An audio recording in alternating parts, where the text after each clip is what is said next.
Relationships. Can't live with them, can't live without them, especially in real estate.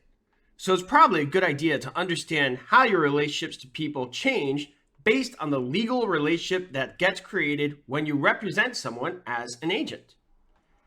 But before we can get into the different types of relationships, you must know what it is to be a fiduciary.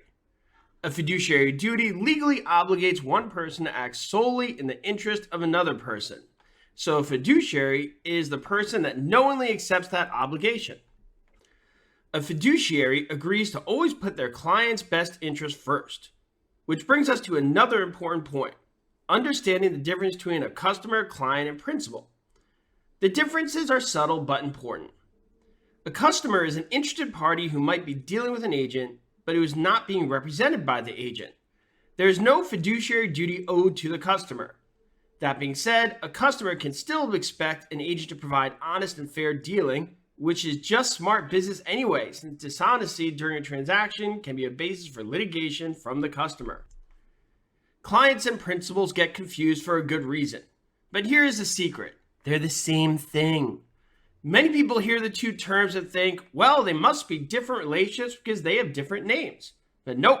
Just like pancakes and flapjacks or sprinkles and jimmies, it's the same thing with a different name. Becoming a client means you have an agency relationship with an agent, and now that agent has a fiduciary responsibility to you. This means the agent is expected to exercise discretion when acting on your behalf, and they must adhere to very specific responsibilities and standards of acting in good faith and loyalty. Let's put this in real-world terms. Say you get a listing. The seller is your client, so now you owe that seller a fiduciary duty. Potential buyers of that property are your customer. So you must be fair and honest with them, but you do not have a fiduciary duty to them because you are looking out for the best interest of the seller. In some transactions, the seller and the buyer might both be represented by the same agent. This is known as a dual agency. Different states have different laws regarding dual agency, so be sure to check with your local jurisdiction before doing a transaction this way.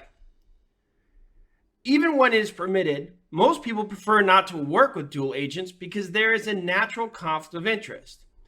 The agent is trying to be fair to both sides in a transaction, but because they are in the middle and must remain neutral, dual agents are effectively not working on behalf of either party. Now that we got the sticky business of dual agents out of the way, there are a few other types of agents you'll hear about while studying for the exam. Special agents, general agents, and universal agents. Special agents are hired to perform one specific duty for the client. This is the standard agency relationship for an accountant who does your taxes, as well as a real estate agent who helps you through a transaction. A real estate agent's authority is limited to one specific task. When you get a listing, for example, you are hired for the one act of finding a buyer for the listed property. Once that act is complete, the agency relationship ends. You are authorized to perform one act, so you were a special agent. General agents can perform any and all acts associated with the principal's ongoing business that the agent has been appointed to act in. Whew, that was a mouthful. But it sounds more complex than it is. Basically, this just means that the agency relationship is continuous and ongoing, like a property manager.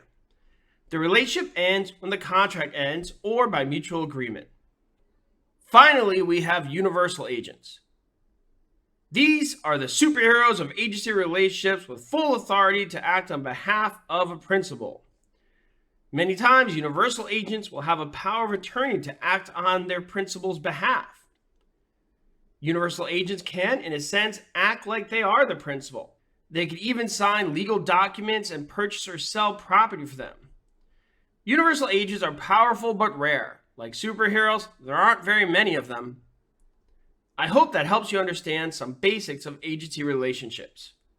This is Joe from PrepAgent, and as always, keep it concise and keep it simple. Thanks for watching. Subscribe to our YouTube channel to get updated videos. And if you're serious about passing your real estate exam, go to PrepAgent.com.